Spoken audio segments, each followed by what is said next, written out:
Dealing with sore joints or dry skin? Try All Balm. Our CBD topicals are fast absorbing, non-greasy, and smell amazing. Now available at 2U Wines in South Euclid. Sip, shop, and feel better. Natural. Yes, don't throw it. What's going on, y'all? Welcome to the Boy Experience.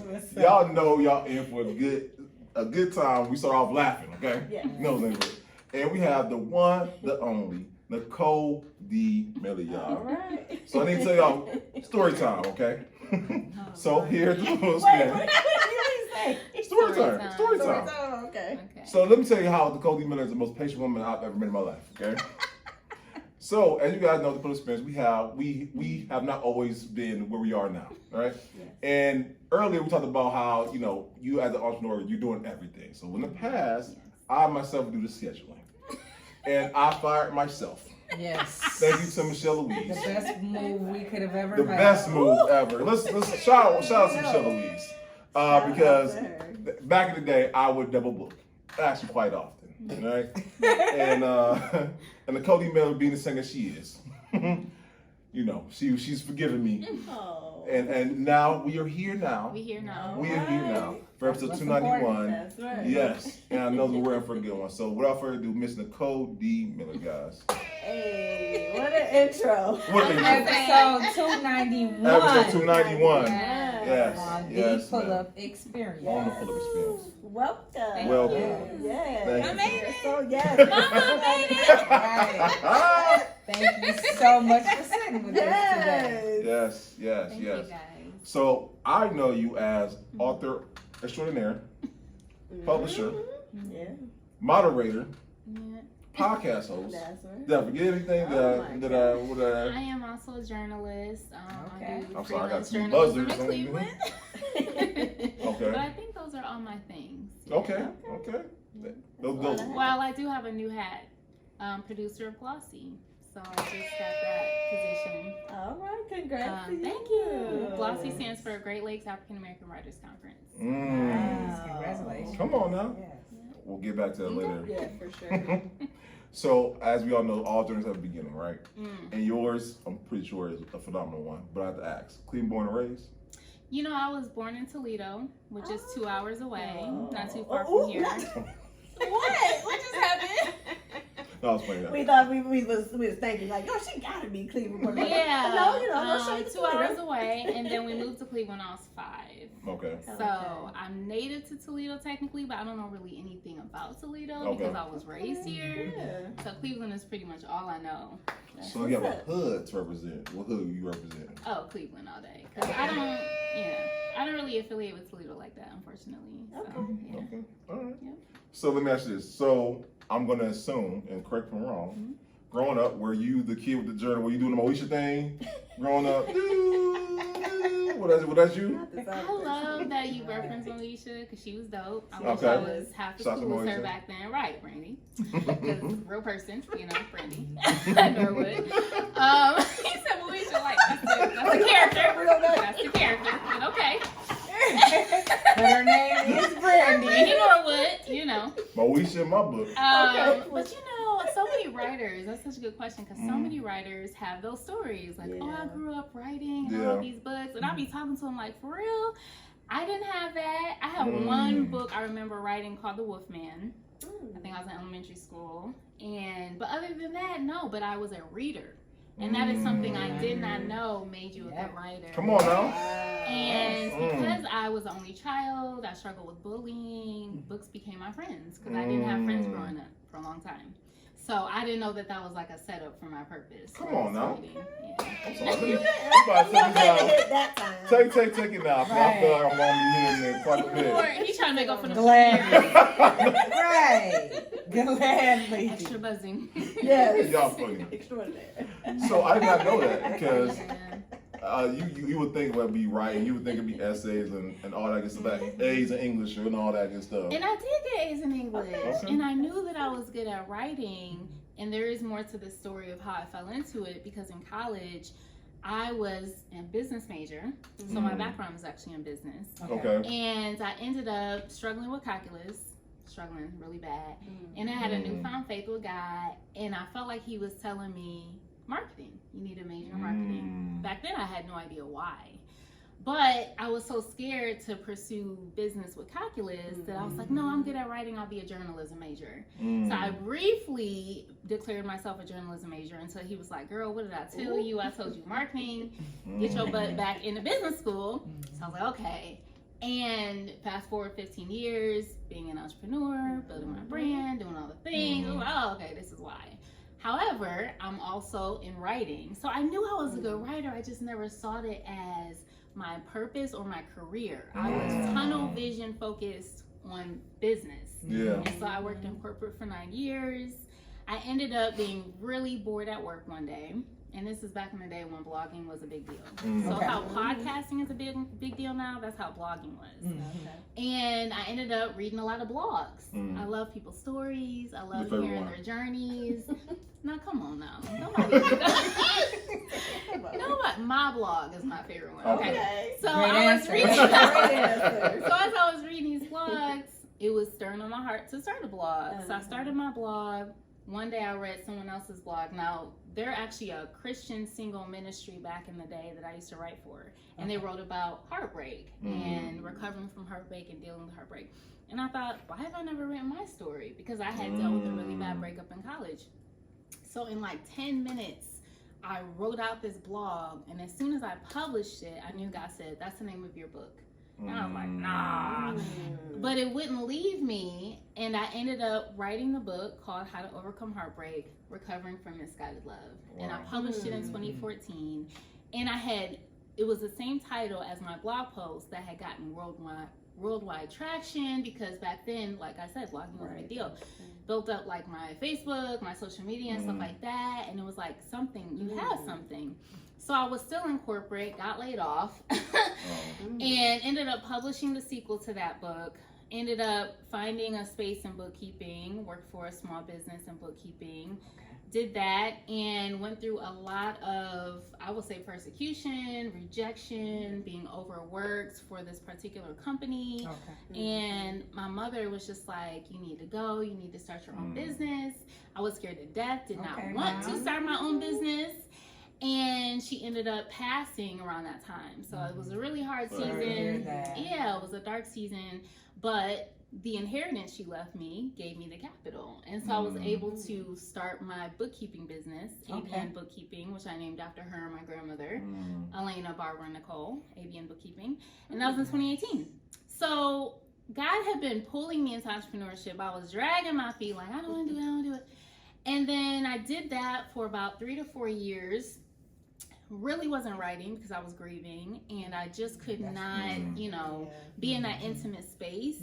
But ended up in the pandemic picking back up my short stories I had started, and there was a lot of open doors for Black authors and writers because of George Floyd, because of Black martyrs, and the Black Lives Matter movement. They were like, they wanted to hear our stories. There was like a platform for it. And I was like, I gotta capitalize on this. Let me finish these stories. So I released my book, Stories for the Urban Soul, and that was my first attempt at fiction, because the first 2 books I wrote were memoir, self-help, nonfiction. But this one was urban fiction, Black fiction, infusing faith in our culture. And I knew God had been pulling on me, and I'm like, fine, let me just see what's on the other side of this. And that was in 2021. And within a year, I ended up writing my first novel, When Love Wins, which I really was writing on the tail end of Urban Stories. And in 2022, I ended up getting my first client for publishing, which was Alicia Ellis. Thank you. I don't need that. So the tea with that is Alicia and I go way back, and we've been a part of the same spiritual group for years, and I'm close to her family. Her mother had given me a word, and this was 2018. Her mother gave me a word, and she says, one day you'll own a book publishing company. But I'm in grief. I'm doing bookkeeping. I don't see myself as an author. So, but she's very accurate. She has spoken so much into my life that I knew, like, she hearing, but I don't see it. Let me put it on the shelf. Fast forward 2, 3, 4 years later, her daughter is my first client. Wow. So Alicia comes to me like, girl, I want you to publish me. I'm like, girl, read my ebook. I had created an ebook to help people get published themselves, okay? Right. I still wasn't trying to publish. So the ebook was Self-Publishing 101, everything you need to know from one author to another. So I'm pushing this ebook, $5. Get the book. No, I want you to do it. I'm like, fine. So I published her. I end up getting another client right after her.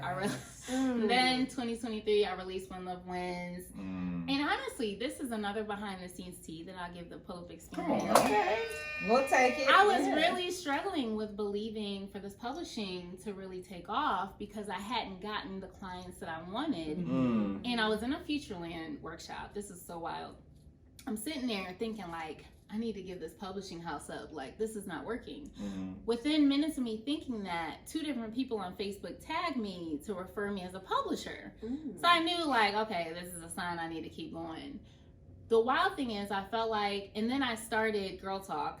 And I think that started 2022-ish, and it was virtual. So 2022 was a big like year of purpose. Yeah. It was like, okay, you're a fiction author, you're writing these novels, now you got these clients in this publishing house, and you're about to do these online Zoom talks with these other women. So doing the Zoom talks ended up being an in-person, which you were our first, you were at that first one that we did in person at Ink Therapy Studio. Come on now. And God gave me a word after that and said, they're going to come through Girl Talk. Their clients are going to come through Girl Talk. It was a whirlwind because I ended up publishing Dr. Shamara, Stacey Kirk, and Ari Baker all within the same year. And I ghost wrote their books, which I didn't even know I could do. So this is the wild thing. Sorry, Nicole. We said ghostwriting. What do you mean by that? So- Bree was looking. She was like, "What is that?" Thank Just you. so Thank she you for knows. asking. She was looking. I seen her Ghostwriting. eye.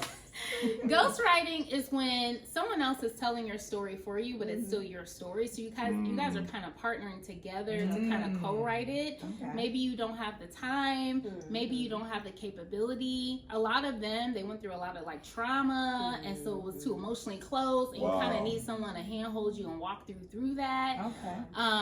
But it was wild because I didn't even know I could. Right. Wow. So this is just like all of the things that I've walked in is like, oh, I didn't even know I could do that. You know, that ability. I went to school for accounting and finance. I worked in corporate, left brain, and now you got me out here being a podcaster, creative, writer, publisher, ghostwriter. Like, okay, what are we doing? That sounds like God. So it was very encouraging because it was like taking one step forward, the doors just keep flying open. You take a step of faith. By faith. Yeah. And no training, so I can't take any credit because it's like I wasn't trained. I've been to workshops. I practiced my gift. I sharpened my gift. I've been told I'm a good writer, and then I had picked up journalism too. So I started, and that was 2022-ish too. I started writing for local papers, and I was blogging. But when God told me, like, when I said to him, you know, let me just see what's on the other side of this, I got serious. And people who have seen my journey, I know they've said they see the change, right? We talked about our growth. Because before I was blogging willy-nilly. It was like, oh, however I feel, and this is what I'm, you know, thinking of. But when I got serious, it was like, look at your marketing analytics. When are people reading your blog? Oh, Monday morning at 7 a.m. Okay, then you need to write it and schedule it for Monday morning at 7 a.m. That means Sundays need to be your writing days. Then it was like, but how are people gonna go to your blog? They need another medium to let them know it's there. Oh, let me show up on lives on Instagram. I hated doing lives. I was so scared to do lives, but I started forcing myself to be on lives on Wednesdays at, I think it was like 5 p.m., 6 p.m. And I started calling them Word of the Day Wednesdays. And I started piggybacking off of my blog and talking about it just for like 5 minutes. I would just make myself get on there for 5 minutes. And I developed my elevator pitch for my book because I would say, hi, my name is Nicole D. Miller, and this is When Love Wins, and da-da-da-da. And I didn't know that it was like teaching me like how to deliver and talk about my book. And then I had a friend who was like, you need to make sure that you're putting this on YouTube, and you need to make sure you're doing this. And so they were kind of like helping me with showing up in that way. But I just got consistent. I knew it was about consistency, endurance, that it was branding, marketing. Like, make people know you, like you, trust you. Mhm. Like those are the elements of marketing. And in our city, because we do deal with cliquishness, we do deal with these mindsets that can be hindering that. You do have to keep showing up more, I think, and cross networking is huge. Yeah. So then creating these spaces of community building and finding your tribe, it's powerful. It's breaking through those systems and mindsets. So I can just, but that's kind of like how I got into this. That was a great point. No, listen. Yeah. I got so many questions. Kudos. My mind about to go. Supposed to, I don't start with the first one. Yeah. That's a lot of doors. Yeah, no, absolutely. How do you create these titles? And it's not funny because like when I think about titles I create for each interview, I literally have to go back and watch them or whatnot, and actually because you want something that's going to be impactful, something that gravitates to the person who's going to read that book. Yeah. How do you choose? Because you every title that's a good title she said right there. Love wins. Okay, that's a great title right there. Yeah. How do you? Honestly, I do feel like it's Holy Spirit because this gift is like beyond me, right? It's like I wasn't taught it. I didn't have a coach. I wasn't trained. So it's kind of like intuitive, searching within myself. What is it speaking to me? And it comes to me. I am working on a book right now that I'm actually finalizing because I'm doing a series of Devon's Cafe. And initially I'm like, what is the title? What is the title? But then it was like so obvious. It was staring me in the face. And I was like, how did I not see that? So even when I did my blog and it was like, how to overcome heartbreak, recovering from misguided love, it just came to me. And I think that we're all wired differently and God speaks in different ways. But I think for me, it is more of like an intuitive thing of a knowing. It's like, that's what it is. Like, I don't know. It just jumps out at me. Come on. I'm sorry. That back over there. That's how he does. Okay, I see you with the quick hands. Right. So funny. Yeah, hands. So you No, got to feel. Oh, sorry. go ahead. No, go ahead. I just wanted to make a comment about that. To feel that way, like that's what it is, and be sure of it, then that does mean that you are walking in your purpose. And like you said, you were trying to go in a different direction, and God was like, I tried to tell you already, so this is where you're going, and you end up going that way. And so you are following your passion and your path, and then doors are continuing to open for you. That's amazing. And you did touch on it, right? Because I thought I was going to climb the corporate ladder. And I was so frustrated. I was looking at my peers, like, they making this money. I have my MBA in accounting. So, like, I went back to school thinking this degree is going to open this door. None of my degrees have ever opened any door. Like, my little resume looks nice, but it is not because I took a traditional path. It's like he did everything from me seeking him first. And then, like, everything came. It was like laying everything down. All right, here you go. I'm gonna hook you up, right? But it was like frustrating when I was in it because I had so much downtime. I kept looking here. And he's like, but I'm doing something over here. And you think you're in a waiting season because you are, but sometimes you're not waiting for what you think you're waiting for. And it's like something else. So it's contagious, right? That was a word. But he that would was a not word. let me elevate. He would not let me elevate in corporate. And it still took 15 years to use that marketing degree, but I'm using it in a different way. Then that degree could have even prepared me. They didn't have social media back then. We didn't have that. We didn't have email marketing. We didn't have half the stuff we're doing now. So it still was like, it was kind of pointing to my future, but it couldn't have prepared me for it. Like, Okay. Well, it looks like you got, like I said, you got a lot of hats that you wear. Yeah. And they all kind of came, at different times. Yeah. Maybe some might have came, simultaneously, but for the most part, you author over here, you podcasting here, so you definitely juggle quite a bit here. So when did you realize, like, business-wise, because I know obviously, it helped, with your college degree, having some insight on business. So how did that play an intricate part in, what you're doing now, purpose? I appreciate that question because I tell people, I'm an artist, but if I didn't have my business background, I would only be an artist and I would not be building something sustainable, right? Like I would just be like entertaining. I was or but I was this close. But I'm gonna let her finish. And so the benefit that I have with being a hybrid. I am a hybrid of sorts of having this business side and this creative side. Someone who I esteem in this space is Tyler Perry. I feel like he is similar, and that's why he is where he is. Kevin Hart is probably another one. So you have to have strategy. You have to have a team. Kevin Hart, and I read like all their stories and documentaries and all the greats. I've seen them a million times.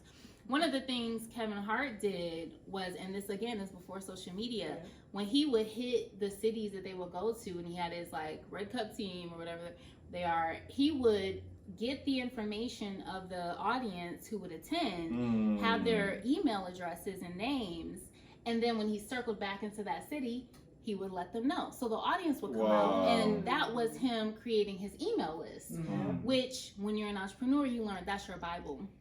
Because social media is just a tool that you don't own. Anything you don't own does not belong to you, and someone can take it away. We've had times where social media has been shut down. I had an event that was supposed to be held on Instagram one day, and it was shut down a couple years ago, and I had to send a notification to my email list and my text messages and put it on Zoom and get these people, because Instagram is not available right now, right? So you can't depend on anything that you don't own. It's just a tool. So basically, I have used my business background to create strategy because I'm a bookkeeper. I have systems. My brain functions in systems. So at the beginning of each month, I'm doing my bookkeeping and reconciling in QuickBooks for my businesses. I have several because I have Nicole Miller, which is an LLC, and then I have Andy Miller Publishing. Now I have the podcast, but everything is really under Andy Miller Publishing. I do the events under that. But I have a system to do that. I have systems to do my admin work before my creative work. That takes priority. And I heard a podcast where they said like bookkeeping is the building blocks of entrepreneurship. And I was like, dang, like I'm set up because that's my background. And I tell people, if you don't have these gifts, you need to have a team who does. You need to have a coach who does. You have to have the administrative arm. Now that is you do. You have to I'm wrapped up in it listening. So you have to have the administrative arm to elevate and to scale. And so I do. I tackle each day with purpose and productivity. I'm always about productivity. What can I get done today? What needs to be done? But I'm also like really led, because it's like, oh, I feel like creating on Canva, or I know I got to post on social media, or I got this event, I got to hustle and push this event, right? But my admin stuff is going to always get done first, because that's your bread and butter. So. See, our opposite it's the end. Creative, me too. Yeah, I'm like stuff, that too. I'm like creating. Then I'm like, oh, I got to get to it. Right. Yeah. So yeah, hit the button. That's good to know, but it makes all the sense in the world. Yeah. You know what I'm saying? And it depends on your goal, right? Because even some clients I have, they ain't trying to be a best-selling author. They just want to write something so their family can read it. So they don't need to be out here like pushing their book like that. Because my goal is to be a best-selling author. Because my goal is for my books to be movies. Because I want to impact the nations. It's not just gonna be like, oh, I'm just gonna release this book and no one's gonna know about it. Like, no, I'm gonna release this book and the world's gonna read this book. So that's great. As you were saying, like a question, light bulb.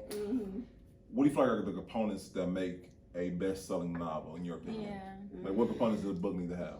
You know, and I love that question because I'm still learning, right? It's so interesting. I have, when I first wrote my first novel, When Love Wins, first of all, it took me 3 years. Wow. Which most authors, great novelists will say it takes time, it takes years, right? So here I am, I was like you guys with the creativity. I'm just like, oh, the story, I love the story, and what's gonna happen next?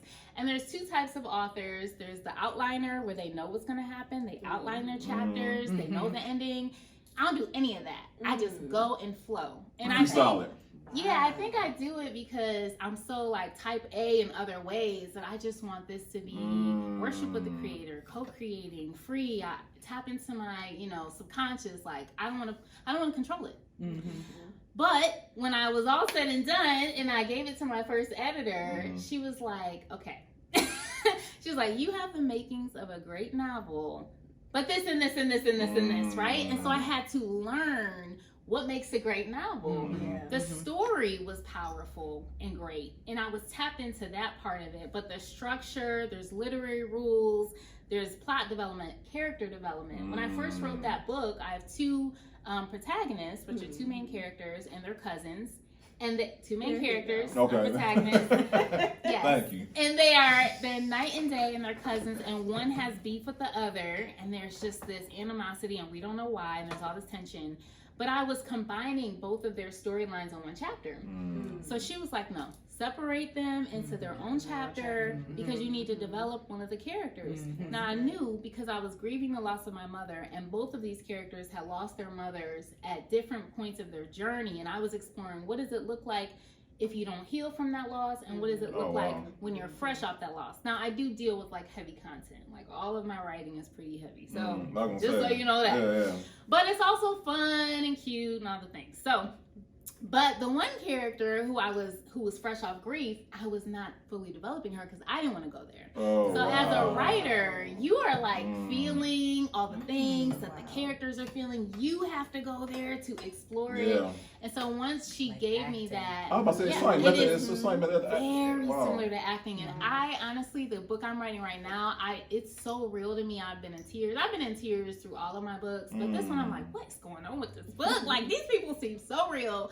And I have my beta readers who listen, and one of them's like, girl, these people are out here walking around somewhere, because they're just like really real and relatable. I'm sorry, we got I'm just jumping in for 2 seconds because, you know, you can watch a movie, but when you read a book, you do feel more real. I feel like you feel it more. Okay. Yeah. But I want to ask, when you say beta readers, what do you mean? Beta readers. So every good author worth their salt. You need people to have eyes on your book. You can't just read a book and be like, it's great.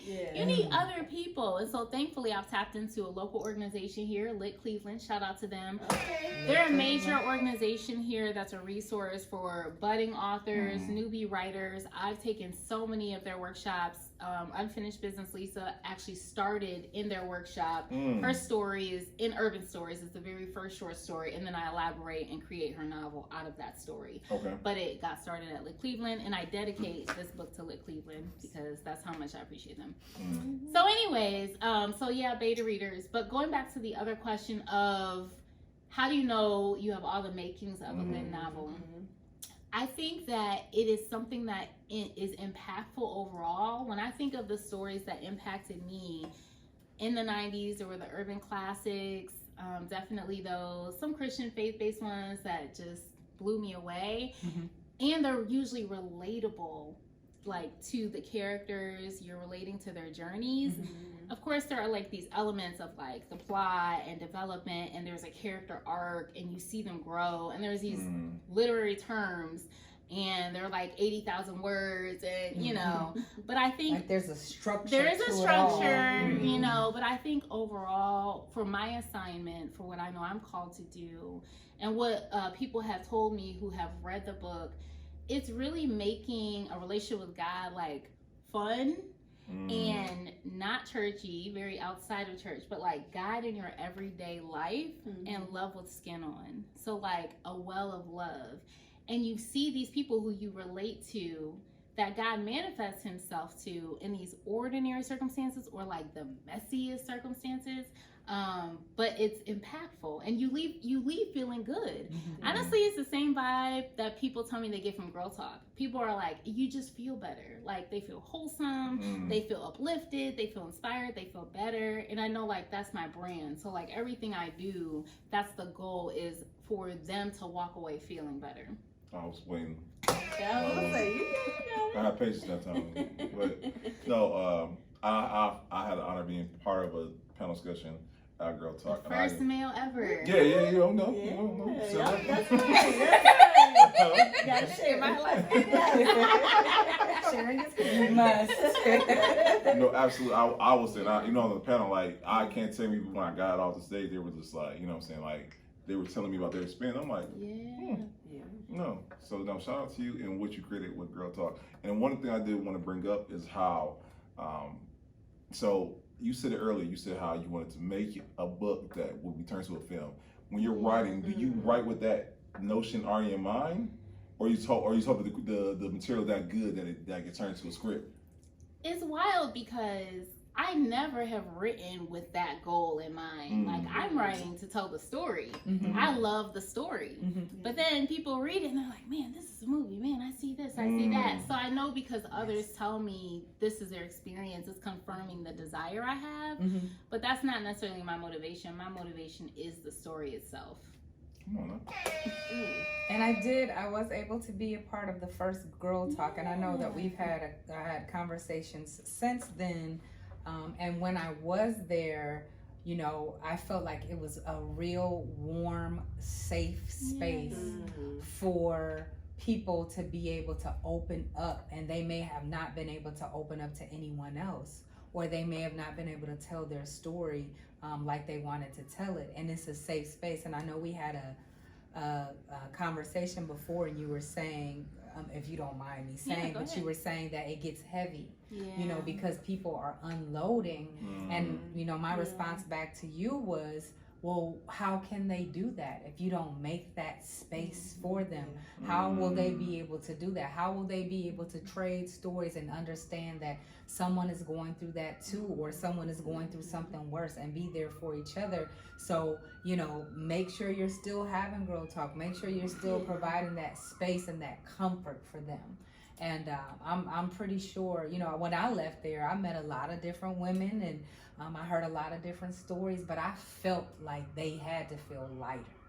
They had to feel better. Yeah, for sure. And I appreciate you sharing that. And it really is, for me, I'm just spirit led. It's like, okay, we in person. I need a budget now. You know, practically, I'm like, okay, Lord, what are we doing? We've gotten sponsors, and, you know, but I trust him with all of that.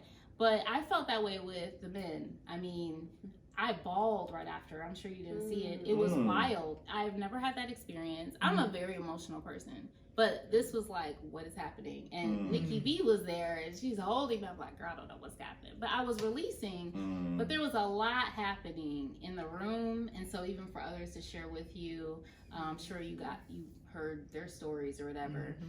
But I understand the assignment. So I appreciate that affirmation, because it's about identity, it's about community, it's about breaking these barriers in this city. So, no, listen, and okay, and I keep on going back to the publishing, or I mean back to the books, because in the day and age, you don't hear too many people. Oh no, well, it's actually opposite. Everyone has a book, right? Everybody wants to have a book, right? What do you feel like? What story? Everyone does have a story, right? They do, though. Right. But with that being said, what do you feel like should be the determining factor if someone's saying I should put that in a book, and I should lead that to another medium? Yeah. Well, here's the thing that I've had to learn, and I'm still learning. I can only partner with someone as a client if we are in alignment, and especially if our core values are in alignment. And that rule of thumb is in my personal life and is in my business life, because I can't partner with you if we're not going in the same direction. So you could have a great idea, right, that you think is amazing, but if it is not matching up with Andy Miller Publishing's brand values of bringing hope, enlightenment, you know, community transformation, like, you were a drug dealer for 20 years, but did you repent? Did you become an entrepreneur? How did you turn that into something positive? Otherwise, you were this major hustler pouring out poison into our community. I can't write that for you or publish that. So you could think it's great, but if it's not in alignment with my goals and vision for my identity and what we're doing here, then I can't publish it. Come on now. That's good. Now, that's something that you had to learn, or you just knew from the get-go, like, with God, you know, in full control? I'm definitely going to credit Dr. Shamara Hutchins, who was my therapist for a minute, because she helped me to learn about core values and needing to be in alignment with that. And then I kind of transferred it to my business and understanding that aspect of it. But I've had to say no to a lot of clients who I wanted to say yes to, really. You know, even with my upcoming event with the Indie Author Expo, like, I don't know all these authors, so I had to look at their books, and, you know, before I can give my yes, like, I want to support you, but what you write about? Like, right. So just upholding that standard. another thing is, like you said, everybody has a book these days, Right. and that's I'm because like, you got a book? Right. I'm like, oh. that's because self-publishing is like on the rise, whereas back in the day, I don't know if you guys remember, self-publishing was taboo. Self-publishing was like, you look down on self-published books, the quality wasn't as good. It's kind of like you go to the barbershop and they hustle it, you know, the person comes in with the bootlegs, you know, they magazine at the trunk. yeah, like, book, y'all, right, trench coat. but the quality is a hot mess. So my goal with Indie Miller Publishing is to provide top tier professional quality work and books at affordable pricing. So all of my authors that I publish, all of the books that I publish, I'm giving major publishers a run for their money. So my goal is to show that I can build this brand, and I know of others who have done it and then maybe they go the traditional publishing route, but I want to show that like you can make your mark being a self-published author. And that's why I also want to show love to the indie authors, but not everyone is at the same level. And so that's what I've learned, is transposing my business skills to make that happen so that I can get the respect I want, attract the audience I want, and the clients that I want. So like the Nipsey Hussle of books. Okay, I like it. That's a high honor. I appreciate that. Absolutely. Absolutely. You just never know what's gonna come from Brandon. You just don't. You just don't. So you hinted at, but let's talk about it. Yeah. The expo you have coming up, you are giving indie authors the exposure they deserve, and the chance to highlight these amazing authors. So let's talk about that. What made you even want to come with this event?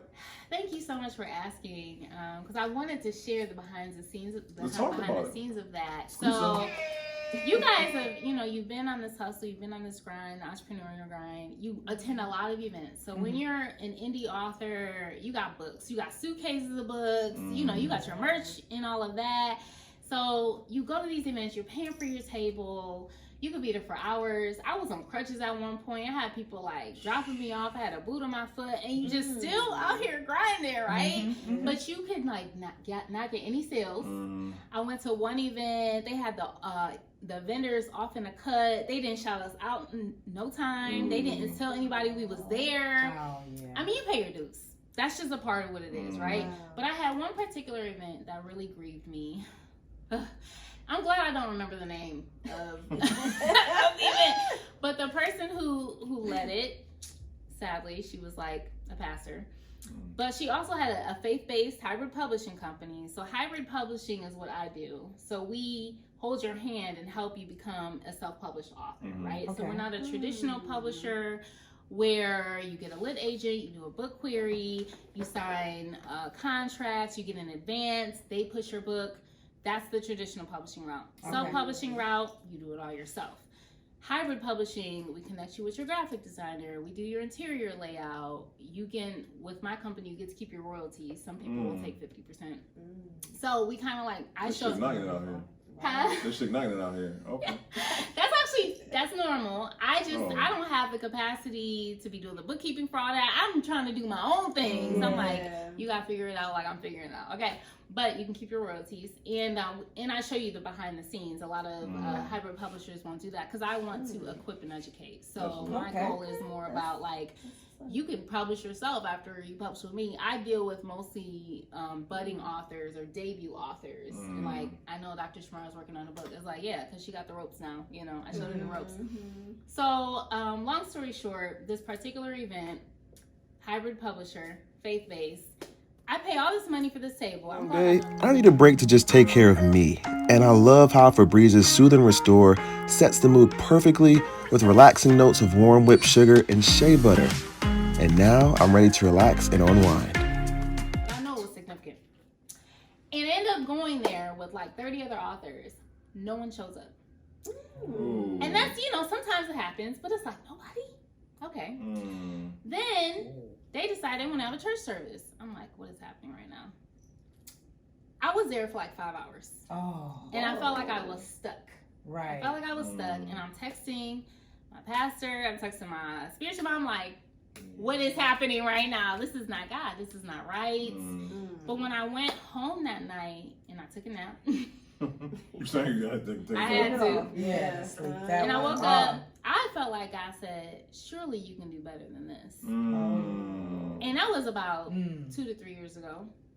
And so it's been in my heart for all that time to do an Indie Author Expo. Wow.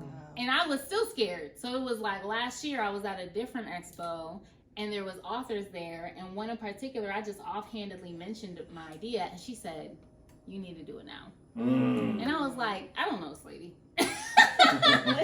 You know? And she was like, if it's just me and you. She just believed in me. I'm like, lady, you don't even know me. But I was like, I'm going to do it. And Alicia, who I've talked to about it, I was like, I'm gonna do it. She's like, you got this, you know. And she's like, I'm so proud of you. So it was crazy because I kept feeling like I need the partnerships. I need to be in this space. I need to be known. I need to da-da-da-da-da. But when she said it, I had to step back and be like, wait, am I here? I was like, wait, did I do it? Like, I kept waiting for it to be this thing out there. But I felt like it was like, girl, you there. Like, you got him. Like, come on. You know, like, oh, okay. So it's been very encouraging. I have over 25 authors. Nice. Yeah. We're going to be at Breakthrough Sounds. Okay. It's going to be... Shout out to Breakthrough Sounds. Yeah. Shout out Charles. Especially because they came in a clutch because my other venue fell through. So thank you, Charles. And he's going to be filming Girl Talk. So my vision is that it's going to have different components. So it's going to have the authors. We're actually going to have poetry by Tommy Stanfield. I don't know if you guys know Tommy. He's a great local poet. I'm going to have my book launch for Unfinished Business Lisa. Oh, okay. Yes. And, which is on pre-sale. And we're going to do the Girl Talk podcast featuring authors that I worked with through Annie Miller Publishing, Ari Baker, Jenna Lear, Butter Khan. And so it's really like, okay, so I was gearing up for all of that and scared to do it. But I see the people are coming, and I've gotten a lot of support and encouragement. And then Glossy popped up. And so Glossy is a conference. It's a conference. It's a conference. Okay. So Glossy has been running for 8 years. And it's the only Black literary conference in Cleveland. Wow. And it's held during Cleveland Reads Week. Yeah. In conjunction with Lit Cleveland. Loganberry does their thing. I mean, there's so many major organizations who sponsor it. Cleveland Public Library, Cuyahoga County Library, Cleveland Foundation. And so I got hip to it a few years ago and highly esteemed the founder, Reverend Dr. Leah Lewis, JD, when I put all of her titles together. Love it. Highly esteemed her and connected with her, having no idea she was looking at me to take the reins, right? So she's been doing this for 8 years. And here I am, scared to death to do an expo. And God is setting me up to do a conference. I said, this is a mess. Come on now, Lord. This is a mess. That's It was crazy. It was Congratulations. nuts. And so it confirmed the expo, because I still was like, am I supposed to be doing this? But it's like, I need it as a stepping stone for this conference. That's right. But You really do. It's been a confirming thing, a God thing, a lot of divine confirmation, and it's exceedingly abundantly beyond all you can ask or think. That has been the word. I got that in 2 birthday cards this year. Leah and I talked on March 20th, which is 3/20, and that's also the transition date of my mother. So it was a lot of confirming words of I'm gonna do beyond what you can imagine, right? But my heart is for indie authors, just like Leah's heart was for indie authors too. And I've been to other expos in other cities. I don't think there's any in Cleveland. The one I went to that was horrible. It was a little bit outside of Cleveland. Okay. So I think this is the very first CLE Indie Author Expo. That's what I'm calling it. Nobody's correcting me, so I'm like, we out here. We out here. We Come out on. here. And so even when I was talking to Charles and I was getting them rolling in, I was like, ooh, I might be able to get 50. He was like, you know, 50 authors? I was like, they are out here. I guess because I'm in the community, I know. But he was like, no, I'm about to say. he was like, that many people are right there. Yeah. I was like, definitely they out here. But I'm excited to get the readers. The RSVPs have been rolling in. I can already discern a sense like the people are coming. And that was my heart. I always have wanted to put money in the pockets of readers or vendors and authors because I've been out there. And I know the struggle and you pay your dues views, and it takes so much time, and I'm still in it. Yeah. I'm like, I just want to put money in her pockets, Lord. Like, come on, come through. You know, I just want to see it. I want to see it done right. You know, so that's my heart. Even with Girl Talk, like every time, it's like the way I execute Girl Talk, that's how I am in my home. Like hospitality, like everything with excellence. Like this is what you're gonna get, you know, with Nicole D. Miller, like nothing less. You know, that's the goal. Nicole D. Miller. Nicole D. Miller. All right now. Hey, funny story, man. I remember I was like, Nicole, why is Nicole D. Miller or whatnot? She's like, because I'm Nicole Miller, so I was D on it, saying that's why I am. I don't know if you guys know the designer. So there's a designer, Nicole Miller. Maybe I only know her because our names are the same, but she's really famous. Okay. So if you Nicole Miller yes. makes bags. She makes too. everything. Perfume. Wow. I have her luggage. I have her sheets, bed sheets. Yeah. So if you Google, that's who you gonna get. I'm not as big yet, so I have to go out like Michael B. Jordan. Oh, It's like, Oh, for sure. you gotta figure it Right out. away. You're right. So I'm gonna put Gotta that D put on that B there. in there, yeah. Yes, yeah. All right. So, but yeah, so it's been a ride. The funny thing is, and I don't know if you guys are gonna get to this, but with Girl Talk becoming a podcast, so we did the in-person meetups, and all of it was Zoom, and then I live streamed, and then Alicia sponsored us through Monterey, and we did production with Breakthrough Sounds, and I was like, well, I can't go back. Because now we have production. You know? No going it was back. like, there's no going back. And then we partnered with Micah, and Launch Arts helped us out, and they did amazing. Yes. For sure. Yes. And then I went with someone else, and it was horrible, and thank God Jesus brought me Bree. I said, Lord. Come on now, shout out to Sensei Ed. Sensei Yeah. Overflow Studios. Okay, I already knew she was gonna bring it. Yeah, come Yes. on. Now we got these little cute She promo does. videos. I said, you better go ahead. Yeah, Okay, make she us does. look like we do it. She does an excellent Yes. She does a job. great job. So the team is here, but it was like I knew God wanted me to do a podcast, and Alicia will laugh because she had said the very first episode we did, she was in it for Girl Talk, and she said, Nicole, this is gonna be something. This is gonna be a podcast. It's gonna be a TV. You know, she think big. I'm like, girl, I'm just trying to do a Zoom with some friends.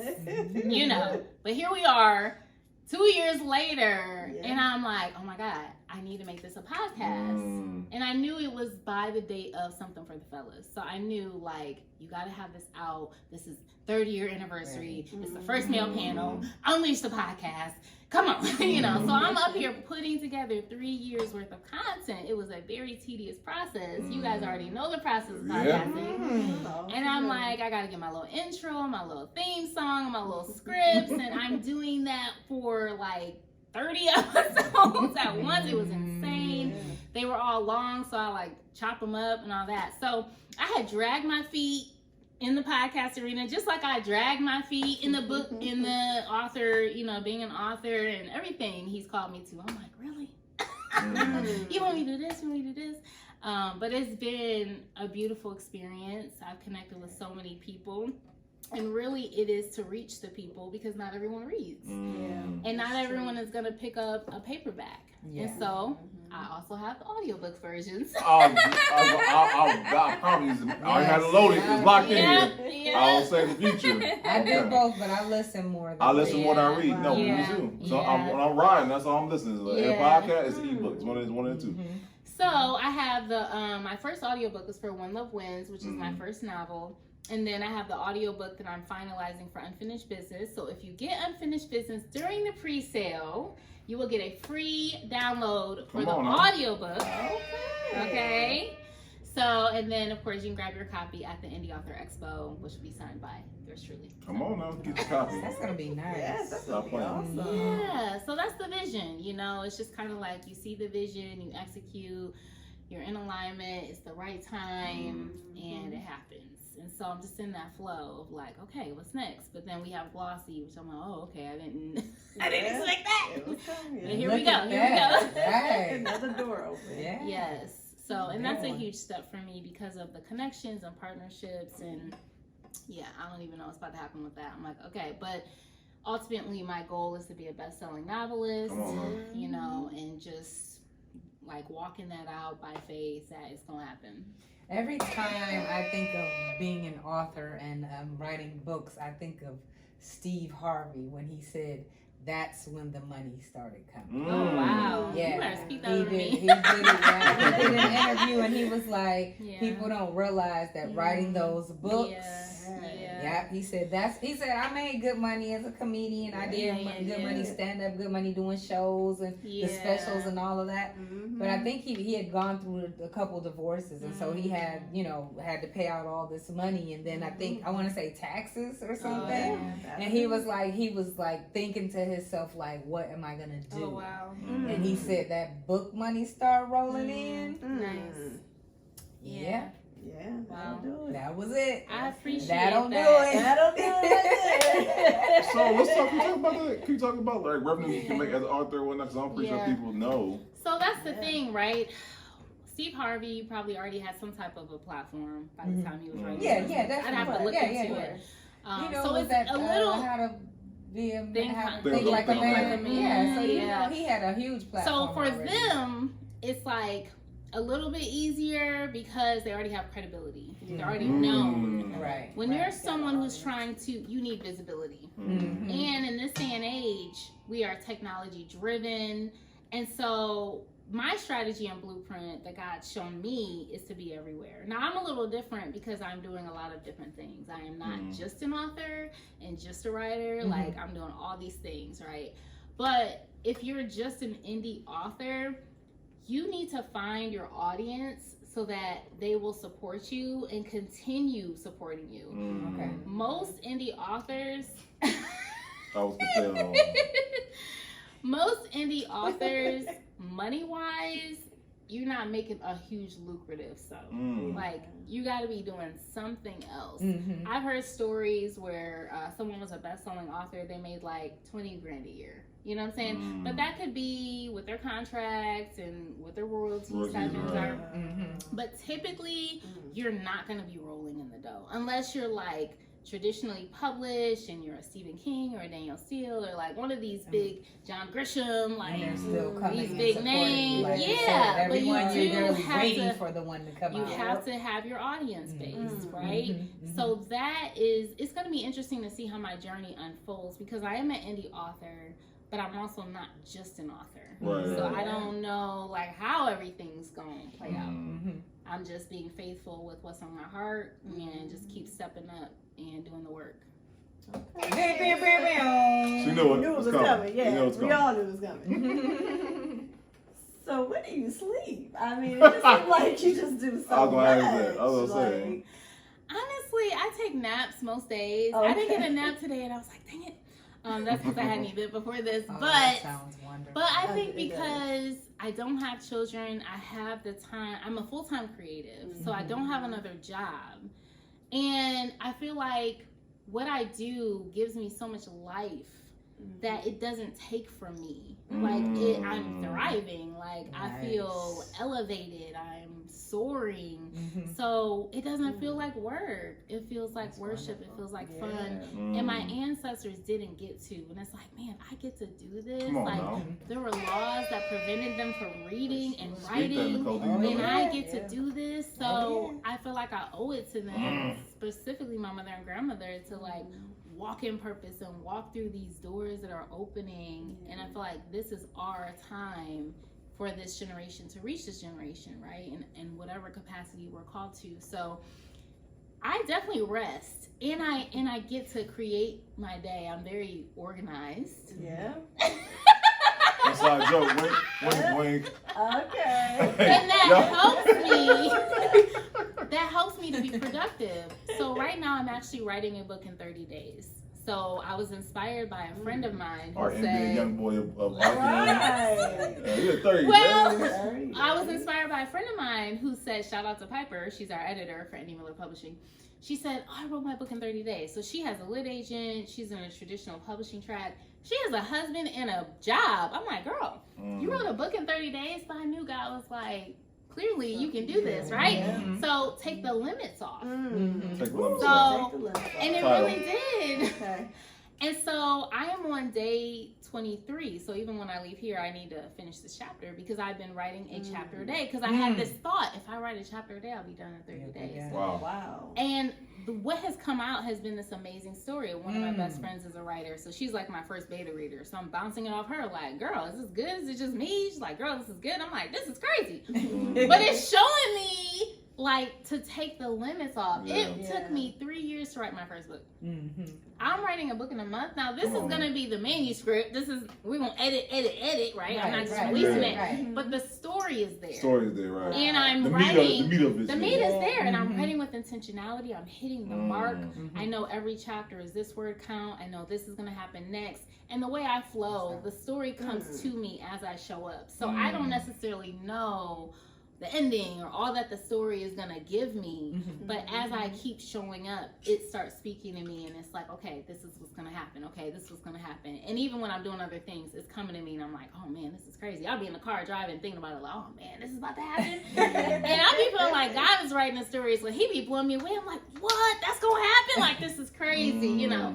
So it's been a journey. It's been an exciting experience to where I don't want to do anything else. I'd be like, I'm like, I should look for a job today. But I'm like, but why? You know? That's dope to say. That's a flex. All day. That's a flex for real. But that's dope. I'm in a position right now where I don't have to. I did. Okay. That's right. I'm in a position right now where I don't have to, and so I need to be comfortable understanding that I'm given this time right now to do this in a way that other people don't have. I hear so many writers are like, oh, I have this, I have work, I have things. They have these obstacles keeping them. Whereas for me, it's like, even though I'm scared, because I am very like secure, I'm type A, I want my security, and I'll be the one telling God I need to look for a job, you know, all the time. He's like, girl, just go ahead and write. But it's like, I can't see myself being more fulfilled than doing this. And in the back of my head, it's like, I have to at least try. I have to, even with the expo, even when I freak out about it, and I'm like, what am I doing? But it's like, I gotta at least try. Even if no one shows up, it's like, I gotta try. You know, so I feel like that kind of helps me to keep pushing too. When you don't see the revenue or you don't see the clients, like I haven't gotten that client in a minute, but I also have turned down several clients. So it's kind of like keeping my standard and being, you know, intentional about who I want to partner with. Or I could just take whatever from the money. And I don't want to just take whatever for the money. I don't want just the money. I want it to be purposeful, right? So it's like thugging it out. But then I go off of the great stories. And, you know, Tyler Perry, you know, homeless and hungry. I ain't in that state. I'm doing this out of comfort. You know? So it's like, well, we're going to see how long this takes. And I'm going to give it my all. But it's the work, and then boom. That's it. You know that. Yeah. And it's definitely the open doors and the opportunities and the people and the progress. It's been too much fruit for it not to happen. It's been too much fruit for it not to happen. And I even be thinking like, Nicole, if not you, then who? And I don't think that in a haughty way. I think it. I'm about to hit it like, oh, that's a bar. I don't think it in a haughty way. I think of it in a way of you're doing the work. If you reap, you will sow, or if you sow, you will reap. Right? It's like you're doing the work. This is a universal law. And we see those who are wicked, who are excelling and flourishing because they're tapping into this law.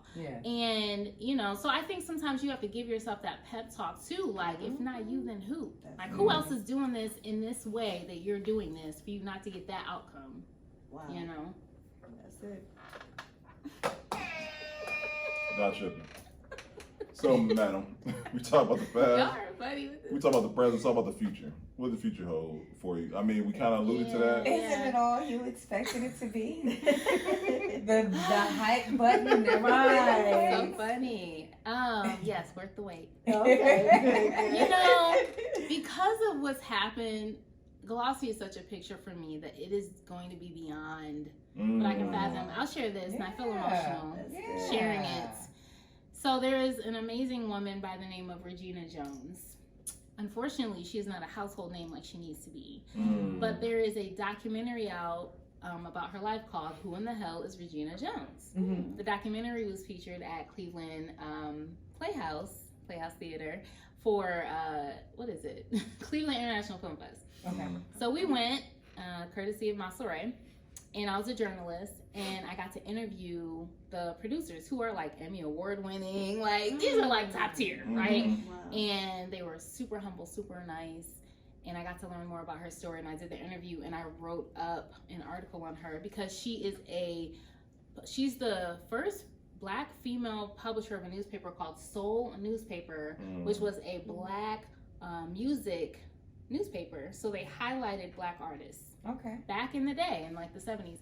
It's so sad, in 60s and 70s. It's so sad because I know about Rolling Stone, or I know about Soul Train, or I know about these other things that were before my time, but I don't know about Soul Newspaper. I'm like, what? Yeah. They featured James Brown, they featured the Jackson 5, Aretha Franklin, all of these major legends. Most of Motown before these people popped. So they were a catalyst to help give them exposure, right? And they ran for like 16 years. Oh, wow. So Regina Jones and her husband started this, and it was ignited out of the Watts riots, and she was an LAPD dispatcher. Her husband was a TV anchor, and she ended up getting a call in because the Watts riots popped off, and they needed to call in for help for the police because people were looting and all of this stuff was happening. And so she ends up calling her husband, or telling her husband, like, this is going down, and he writes on a piece of paper a synopsis of it and delivers the news, and so his career takes off. And so they end up doing the newspaper kind of in response. Teamwork. Teamwork made that dream work.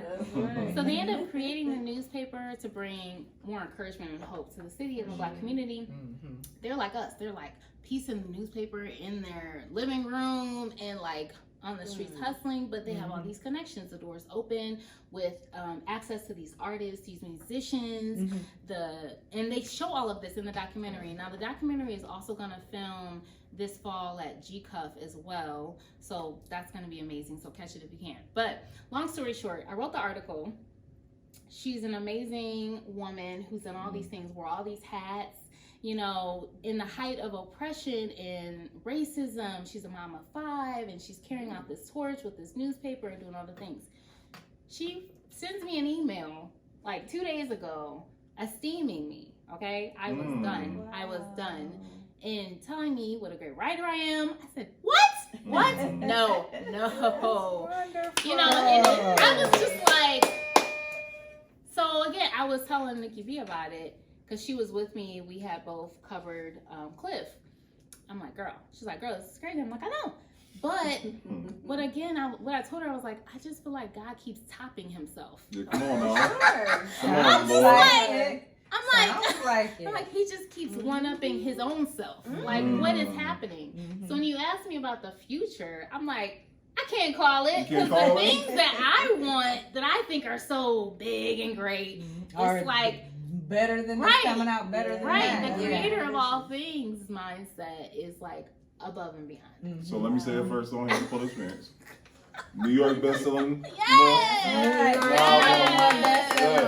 Cleveland first, then New York. And then that was a reason to be emotional, because you have someone that has been writing these stories that this is what they did, and then they come to you and tell you that she's been with.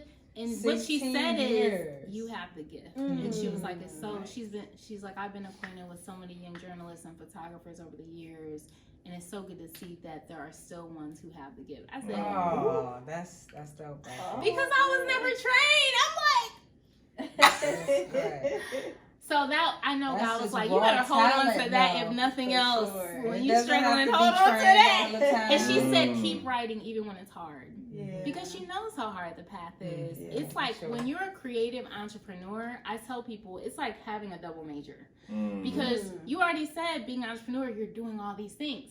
As a creative, you're pouring yourself into this thing that you're pushing. If you're writing a song, if you're making a podcast, if you are creating something, it's an extension of who you are, and that part of you is going into that thing. Then once you do it, you got to get it out there. That's Get it real. out there. And so even with the reason I didn't want to do the podcast was because it felt like a whole nother novel. I'm like, writing a whole novel is enough. It's like, now you want me to do a whole podcast? Like, here we go. So thankfully it happened and it's great. Every time I hear your story, I think about the story of the many talents, right? How God bless the one man with the one talent, the man with the two, and you got the 5+ talents, right? That's right. And you Which take makes talent. me feel more accountable. So people say, oh, you do all these things, but I just feel like to whom much is given, much is Come on required. now. Like, it just makes me feel like, Mm. yeah, that's great, but what if I only use 5 and I had 10? You know, this looks like a That's lot how to I feel. you, but it's true. I'm being serious. Yeah. But then it's like, okay, Dr. Leah Lewis JD, her, and she's about 15 years my senior.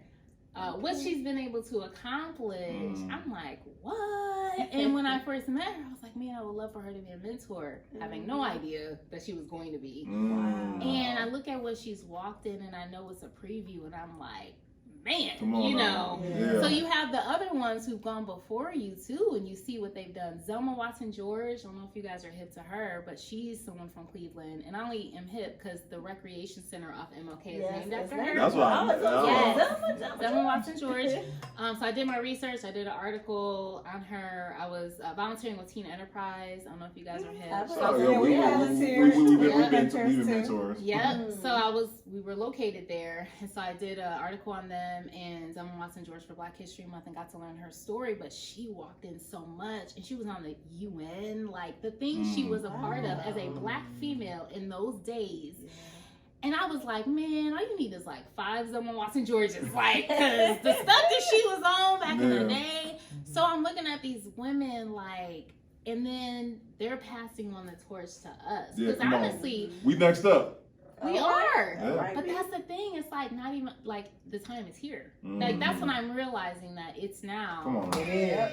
And Time zone. It is. even as I was on my interview for this, we were gonna announce Glossy, and the lady who wrote it, because I was like dealing with my own nerves and things, and she was like, "We've been waiting for you," and I was like. So the elders, and this message keeps happening. Even before I came here tonight, I was at a community meeting, mostly elders, and I was in awe. There was a man there whose father was roommates with Dr. Martin Luther King Jr., who was in the civil rights with him. I was like, what is happening? But there was like a messaging that I could tell they were disconnected with the youth. Like they were disconnected with this younger generation. And that's what I'm seeing, because even with When Love Wins, even with the book I'm writing now, it's targeting the Gen Z generation. I'm like, well, why you got me with these young people? Okay. But I understand we are the If I say young bridge. people, we still young. Right. I am a millennium, an older millennium. Okay. Millennium. Yes. So I see the purpose that we have to really reach them, to be in touch with them, because back in the day, you could write a book and it would get sold, but now it's like they're not reading paperback. You gotta have it on ebook. You gotta have an audiobook. You gotta have a podcast. You gotta be on social media. You gotta be in their face. Yeah. Right? So, but the older generation, they're not used to those modes. They're not used to those mediums. Right. So there's a disconnect there. There is a disconnect. And that's what I didn't realize, that even though I am older, I am youthful and in touch, and I understand, like, okay, this is what I bring to the table. You're the bridge. Yeah. Up to you, man. Yeah. Well, I appreciate the space to share. Of course. No, Share my You have journey. to learn more about your journey too. Yeah, thank you guys. So we have to pull up to the Indie Expo. You know what I'm saying? Yeah. Yeah, yes, ma'am. And we're going to go ahead and get. I'm going to have to write a book.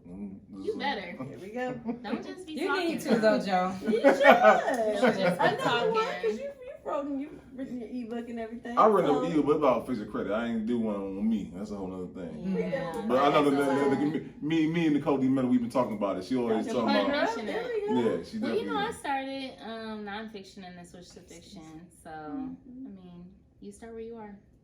All right. There we go. My memoirs, want to call it. The podcast memoirs. I can see it now, y'all. I can see it now Yes, too. yes. I yes. Through the stories. Honestly. Oh, for days. But Nicole D. Miller, we have some stable questions for you real quick, right? Okay. And you know, here at the Post Parents, they're like snowflakes. No two or another. And I expect yours to be the most extravagant one we have yet. No pressure. Yeah, all the No pressure. Because it's been 3 years of waiting. Yeah. I got you. But and I want to give you credit because you are a master collaborator. You have done Girl Talk with some phenomenal names. A lot of alumni on the Public Experience, by the way. And you're just a master collaborator. But unfortunately, in our city, we have the stigma of not being collaborators ourselves. How do you feel like we can change that narrative? Or do you feel like that narrative is not even there? And that was, it's definitely there. Right, let me get that one down.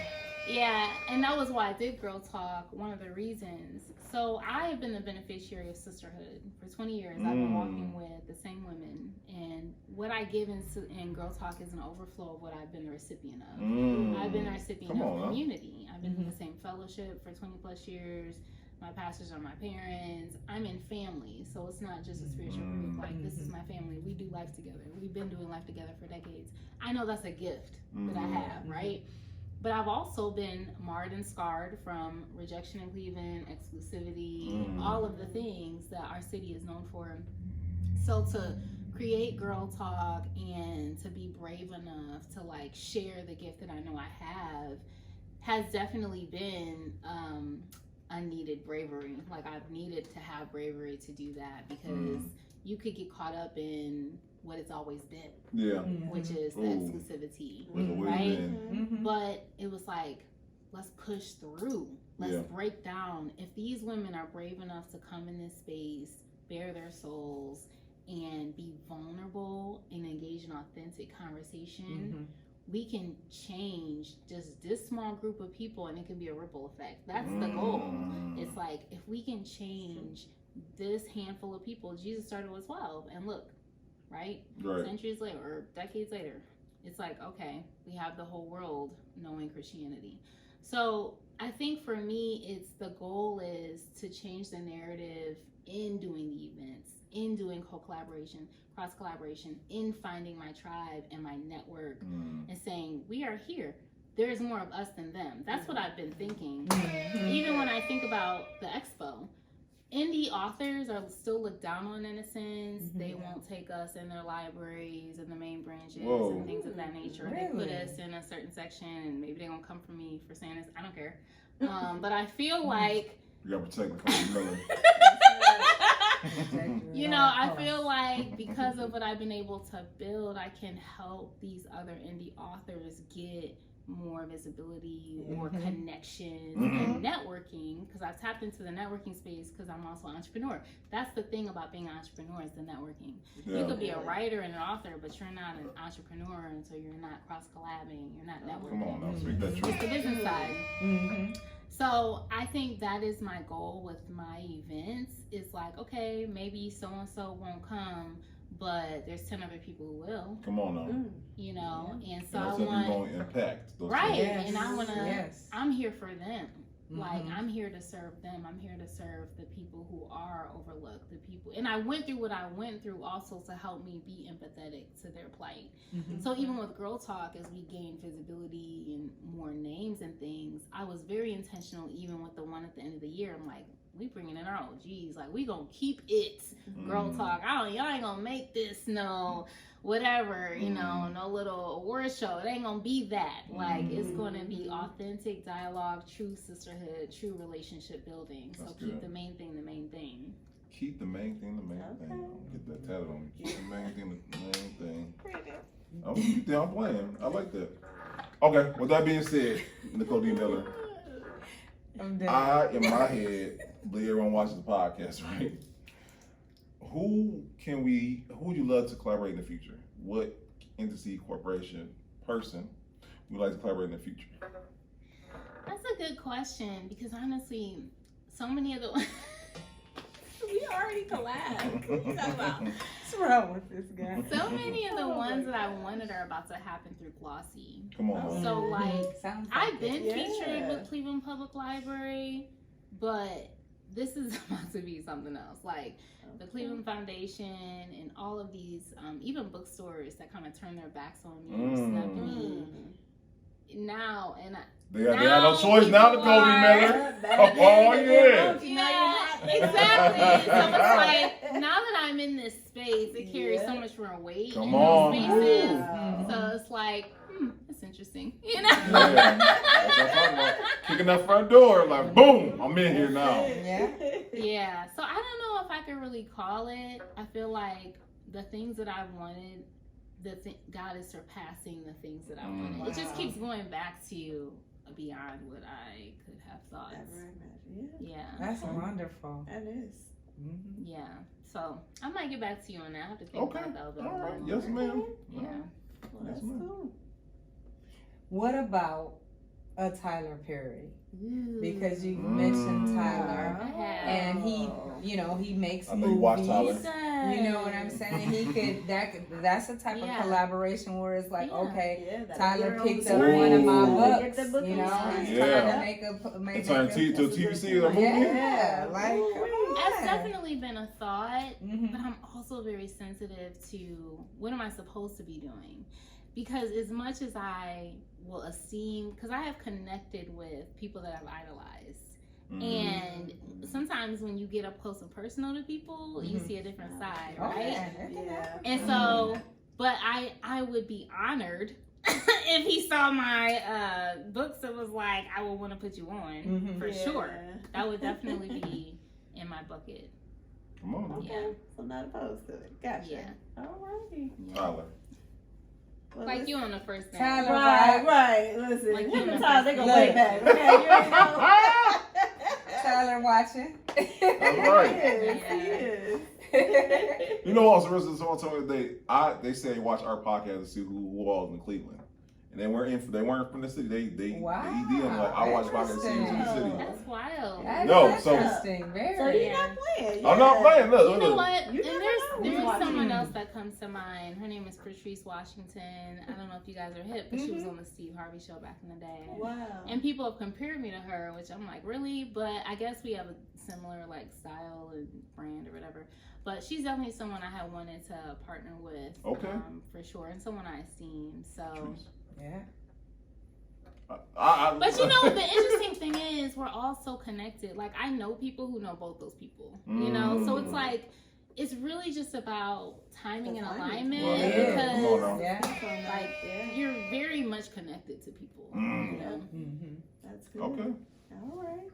Well, clearly we know, your life and your journey and everything still being written, Yes. because you have so much to Still still unfolding. accomplish in your lifetime.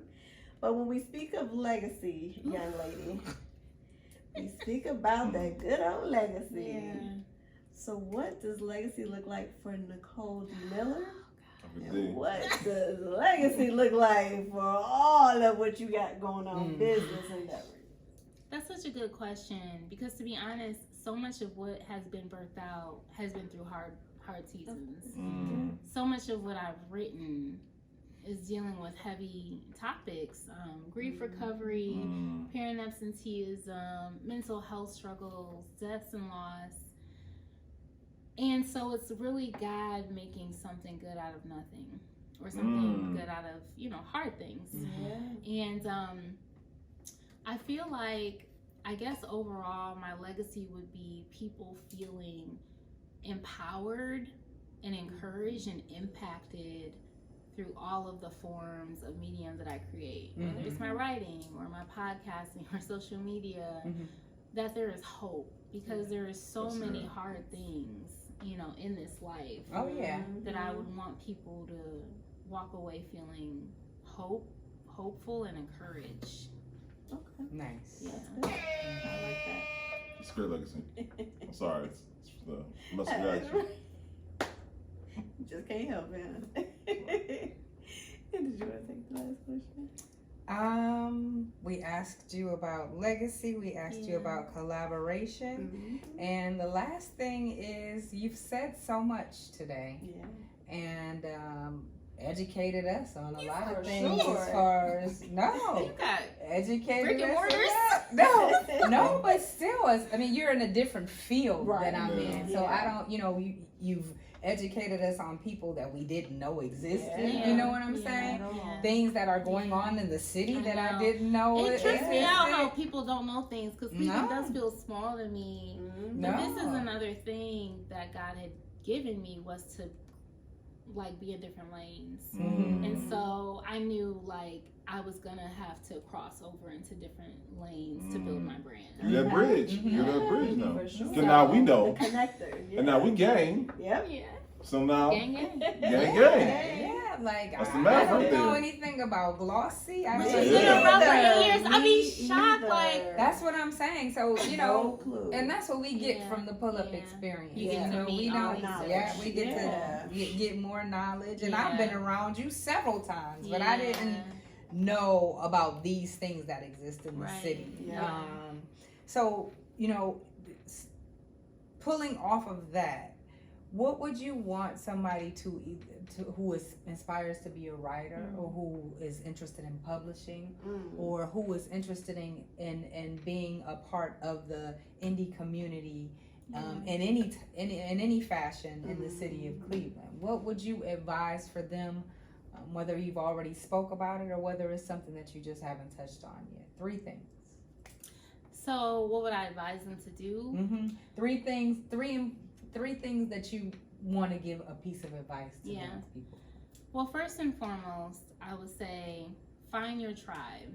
Mm. And I think that could probably be applicable to anyone. Mm-hmm. But when you're a writer, you're usually writing in a silo. You're usually to yourself. Mm-hmm. Like you're I don't hunched use over that the word. computer. Like silo word. Silo. Stop. He can't. Done. He just can't. You're usually by yourself. You don't need a team. You're hunched over, typing on your computer, or writing, handwritten stuff. So you need other people to encourage you in your journey.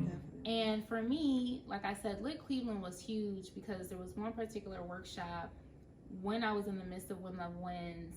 I was in this workshop and there were very strong writers in this workshop. Mm-hmm. And I was looking for beta readers, people to read my book. And there were 3 in particular, and those women have read most of my books since, and one of them became a writer for the publishing house. But they were divine connections, and I'm able to get feedback on what I'm writing. Just because I think it's good doesn't mean it's really good, right? Yeah. So find your tribe. Tap into the workshops and resources to help cultivate your writing gift. I have also written a variety of different genres, which is not typical either. So I started with blogging, then I did nonfiction, then I went to fiction.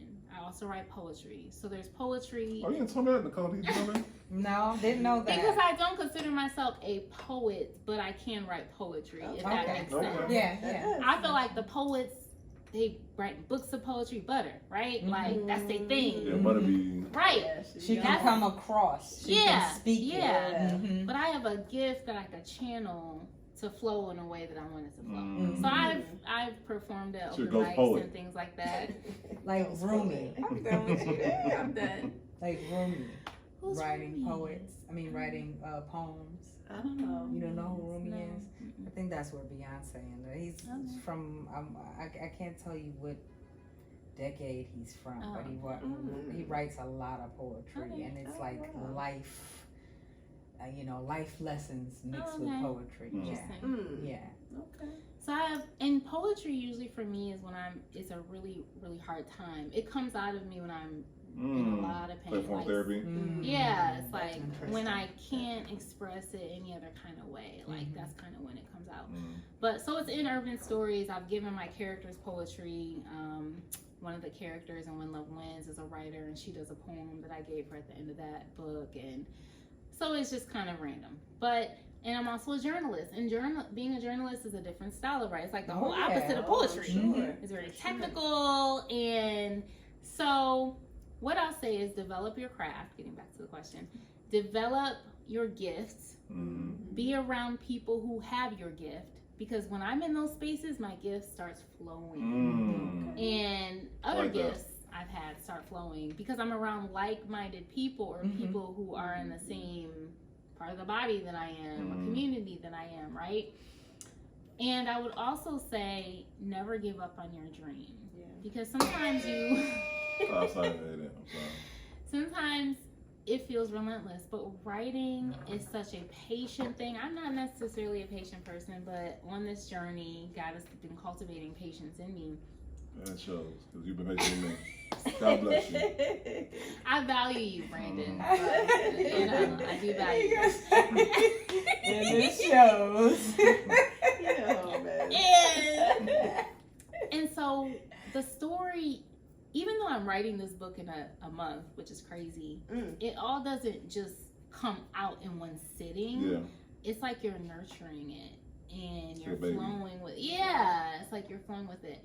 So being a writer, most writers don't pop off right away. Most do take a decade. Like it typically takes a while, and they usually have many works of art. Yeah, sometimes it's not the first one. And I've read stories on them. They usually have like someone supporting them, a spouse. I mean, you're a starving artist. That's a term for a reason. Yeah. So even when I was writing urban stories, and I felt like God leading me to be a full-time creative because I saw the bookkeeping company, I said, who makes money writing? Like that was a narrative in my mind. Like I went to school for business. Like what are you talking about right now? Like who makes money writing? You. Yeah. And so it was a leap of faith to be like, okay, I'm letting the bookkeeping company like I'm about to be a full-time creative, right? But you need something to keep you going until it happens, because usually it's you're sowing, and then you reap. And what I said in a recent blog is you get rewarded along the way, even before you get the reward. Okay. That's good. And I feel like that's what Glossy showed me, is like, I'm getting rewarded along the way. Even though this wasn't like my big reward that I'm waiting on, I'm still, and I've been getting that word that God's been giving me through different people. I see you, I see you, I see you. And I'll get it from like men, I'll get it from hustlers, I'll get it from like the gritty hustlers. I'm like, I'm doing something right now. They see me, you know, like. So even getting to do something for the fellas, I'm like, yes, like I'm a boss right now. You know, like.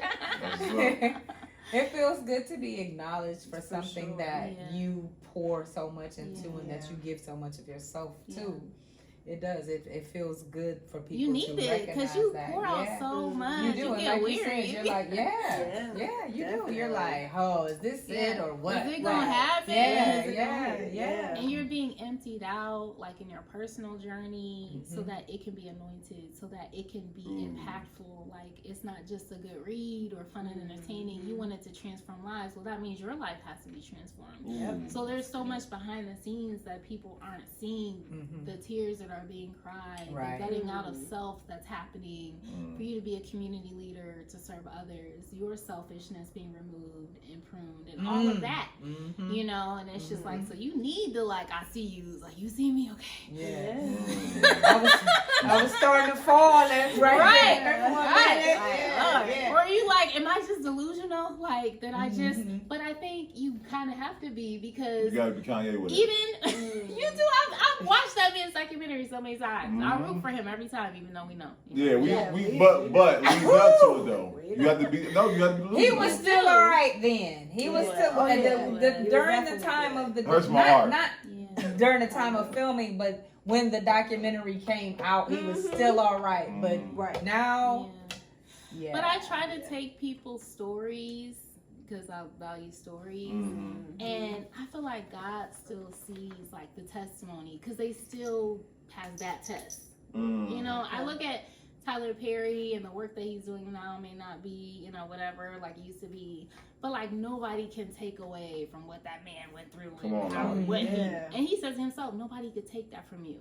He says in his documentary, and I hold on to it, like, I'm not perfect, I failed, will continue failing, you know, because I'm human, but like nobody could take what I've overcome from me, because that's already written, like it's said and done. Come on, man. You know, so I forget how we got on that.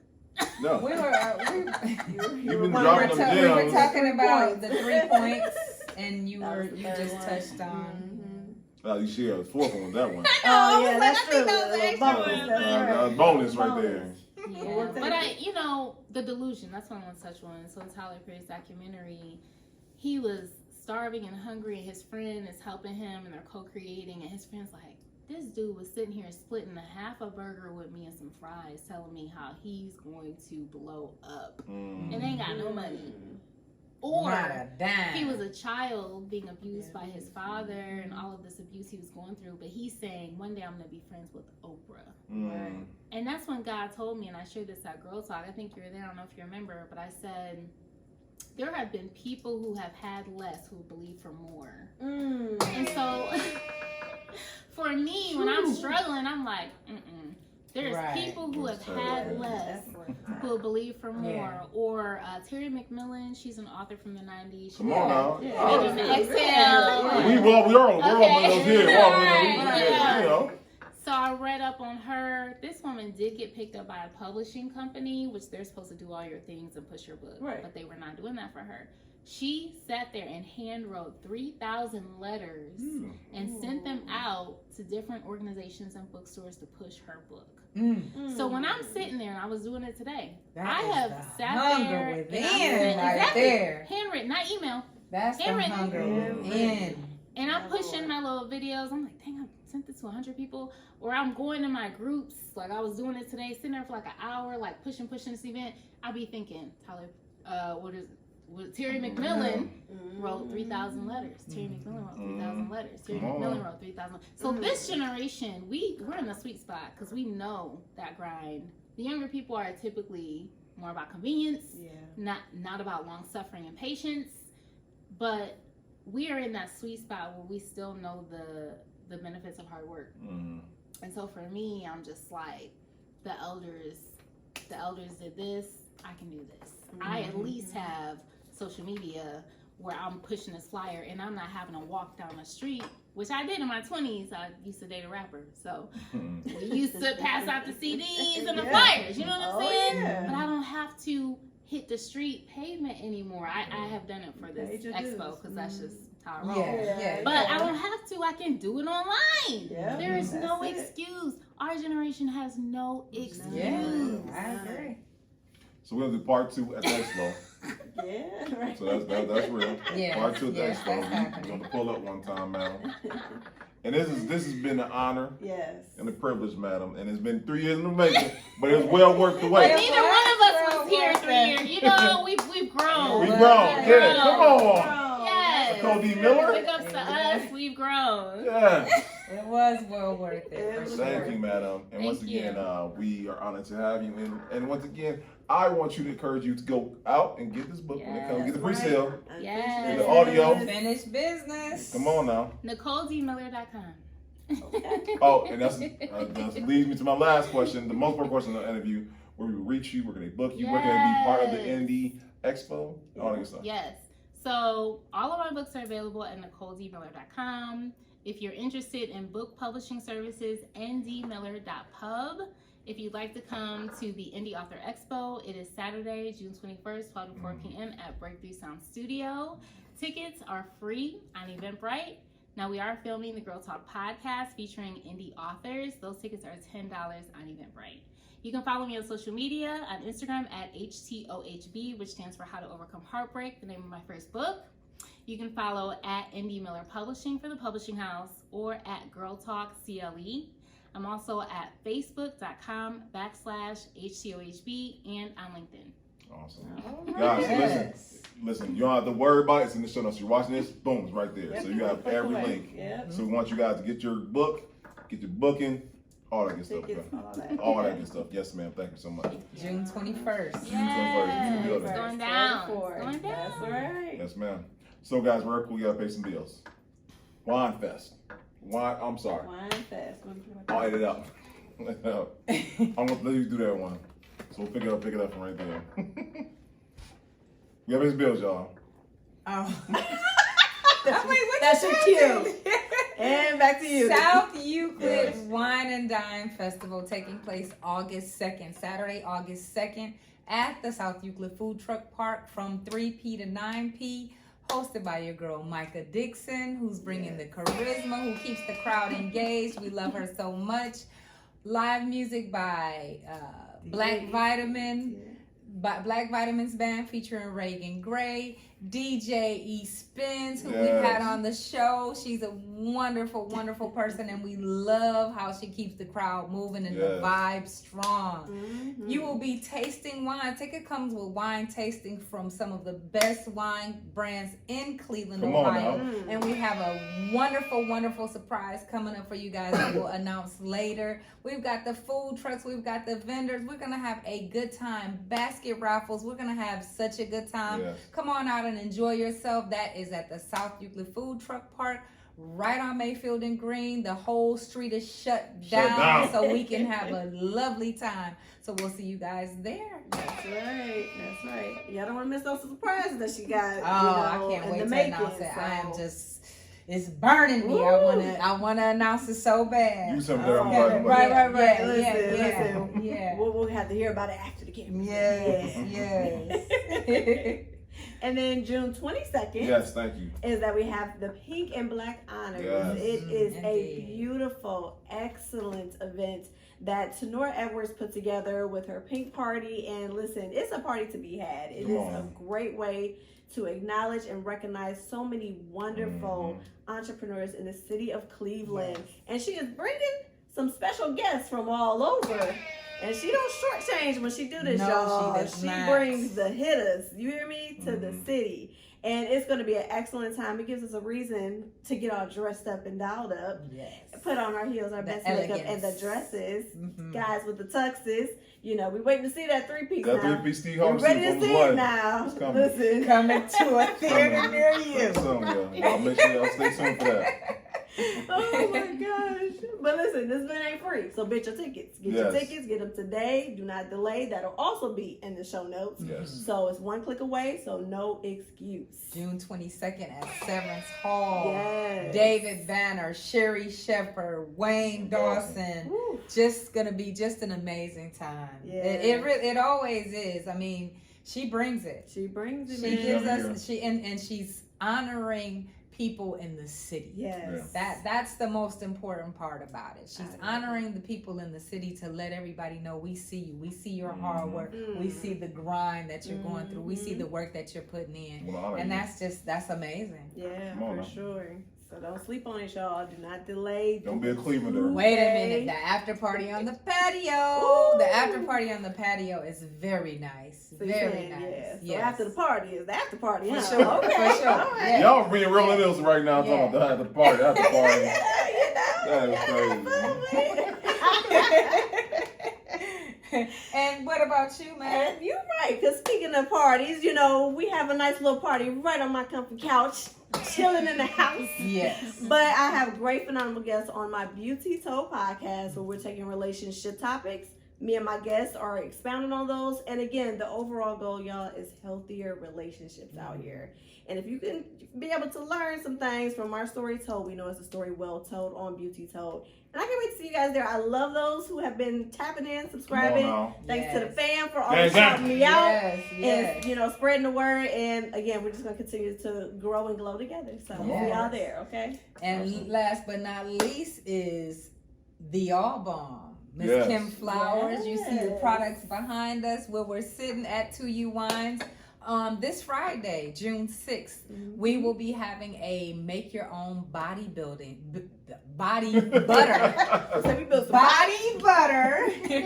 Make your own body butter class. You're going to be able to create your own body butter, put your own fragrances in. If you want some glitter, however you want to create it for yourself, make that skin oh so soft with shea butter, coconut oil, the things that make that skin glow throughout the summer, so you'll have your very own. She is going to be teaching you that as you sip on some 2U wines and nibble on a little something. We gotta have something to eat now. Come on. But June 6th, Friday, June 6th, we want to see you guys here. We have a couple slots left, a couple seats left, so you can get on All Bomb on Instagram or 2U Wines to purchase those tickets, and we're gonna have a good time right here at 2U Wines. All right, no better place. No better place. My body butter with charcoal and tea leaves in there. Oh. Well, you know, whatever's gonna work for him, y'all. Whatever's gonna work. We're gonna have to make you some mahogany tiki wood. Yeah. Get them together. Get them some manly body butter. Yeah. That's what we got you, man. All the hood needs. We got you. Awesome, guys. We have a phenomenal team here at Full We Experience. do. We have Sensei. You got to know Sensei. I'll probably say all the time, but you got to know Sensei. Alien Eyes follows Mr. Steven Jackson has a phenomenal podcast. Industry talk. Yes. Gotta help my brother out. The brain is. Okay. I have brain freeze. Right. Let me know you're going up the ball. But you know what I'm talking Gonna be out of about? bounds. Oh, it's But against y'all me. be right there, That's what I'm girl. talking Y'all about. right You right there, there. y'all right there. I throw it up, she alley oop, bam. You know, baby, we got it. We Yeah. still get the point. Slight. Right. Just only slight. Just like the Only slight.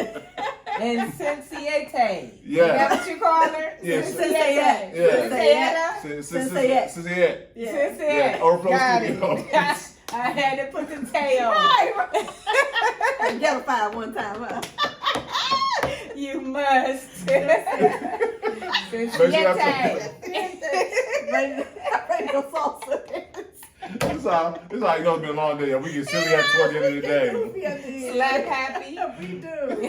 But yes, check out Overflow Studio. Check out Overflow Breeze. Studio is Yes. doing its thing. Doing her thing. Overflow Studio. Overflow Studio. Overflow Studio. Yes, come Doing on. its thing for sure. Definitely. You want to get Yes, production to ma'am. the next level? Get with her today. Yeah. Okay? 3 people who are. That's already 3 sets of our customers. Rihanna Casanova. Come be the Yes. fourth. Okay. Yes. Also got Sam Walks, the #1 hostess in the city. That's right. You have an event. They you're know looking for it. her They host. know it. They Get with her better. today. She's phenomenal. She'll turn it up. Yeah. Turn it up. MGM Virtual Services. I got that. JM, ain't it? MJM Virtual Assistant Services. Absolutely, got Virtual me Services. thinking. Yes. MJM, right? Yes. Got us the pull-up experience all together. Yes. Sure. So he won't keep Double overbooking. Triple booking When people. she got in for that reason, Yes. it's been great ever Yeah. since. Phenomenal. She started turning the podcast to business. She's, yes, and Yes. she's also my partner and helps me out tremendously with Come the on. wine festivals. So yes. We're a gang around here. Yeah, Yes. Michelle gets me together for sure. She do. Absolutely. She do. Yes. So before we close out, I want to thank you, the person Yes, watching, thank you, the person you, guys. listening, because as of right now, we are at 20.9 thousand subscribers, 8.3 million views plus, and 4,394,000 downloads on Apple Podcasts. On And episode 291. And I say that not to brag. It's never a brag. Please don't think of me both. It's all because of God Yes. and because of you guys who want to hear great stories on the coast. Yes. Because you guys, we not stopping, and I'm waiting for the drop off. I'm waiting for it to be like, oh no, but like Nicole Miller said earlier, guys keep showing up. That's And be like, right. you thought that was it? Oh, I got you right here. Mhm. So I just want to thank him for that, and thank you for watching, Yes. sharing, liking, subscribing, because it's why we come every week. Yeah, and want to thank Nicole for sitting down with us because I feel Yes. like people who are interested in this field, Yeah, come on. who are interested in this artistry, definitely got some jewels dropped today and learned Absolutely. some things. And you know, you can do it like she said. Keep following your dreams, and she put the information out. First of all, contact her. Yeah. Contact her because she is the connect. That's right. She is the She's the connect. She's the So boss. yes, She's the NBA young boy Yes, of yes. books. Yes. This yes, also? yes, Her we all appreciate the- you sitting all down and her. How talking many names to you us. done gave me? You keep Girl, changing. the list will just continue. Okay. I like that part of the gang. If you got a nickname for me, you ain't part of the gang. That's true. That's true. It's true. The Okay. nickname is you in there. Yeah, you in All there. right, I'm good. Okay, you in there. But yes, guys, we want to thank y'all again, y'all. This is episode 291. Woo! Come on, y'all. That's crazy. Miller. I made it. We'll see y'all next week. Peace. Peace. Boom. Slap happy.